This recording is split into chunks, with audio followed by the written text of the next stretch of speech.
City workers might be going on strike for the first time in 2 decades. They say they are overworked and understaffed, and a strike could be big. The two unions represent more than 4,500 city employees. That's everything from 911 dispatchers to library workers to airport staff. Last night, they held a strike school to prepare members to get ready to walk off the job.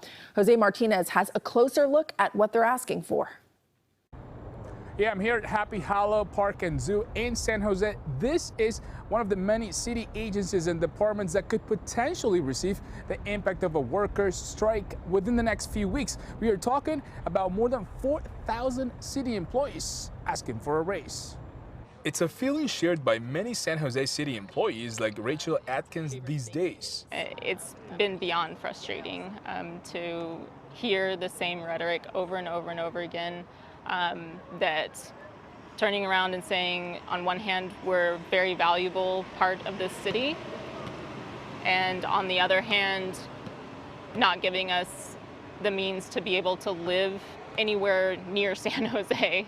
She's been working as a vet technician at the Happy Hollow Park and Zoo for the last 7 years, with a salary that she says is just not enough to survive in the Bay Area. Everything's very expensive here. I mean, San Jose is constantly on the top of, or in the top, whatever, of areas that are expensive for housing, food costs, all sorts of things.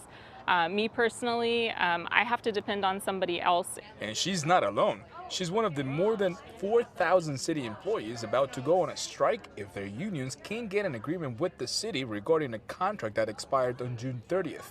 Our coalition of unions represents 4,500 people who are out there right now working without a contract. Their future is not certain. They're unaware of what their wage increases are going to look like. They're unaware of what future working conditions are going to be. To put it in perspective, both unions are asking for a 7% salary increase for the 2023-2024 fiscal year, a 6% increase the following year, and a 5% increase the third year. Also, 8 weeks of family leave.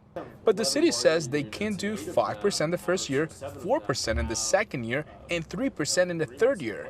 We're always figuring out, how do we pay our workers as fairly and competitively as we possibly can, without having to cut city services. It doesn't do us any good to pay high wages if we're cutting services at the same point. And so we're always trying to find that balance. It's a tough balance to strike. But Rachel tells me that's not good enough, and she's ready to go on a strike if she has to. I'm ready for that, yes. And of course, we would still be taking care of the animals here. Now, John tells me that the union is already preparing its members to go on strike if they don't get an agreement by August 8th.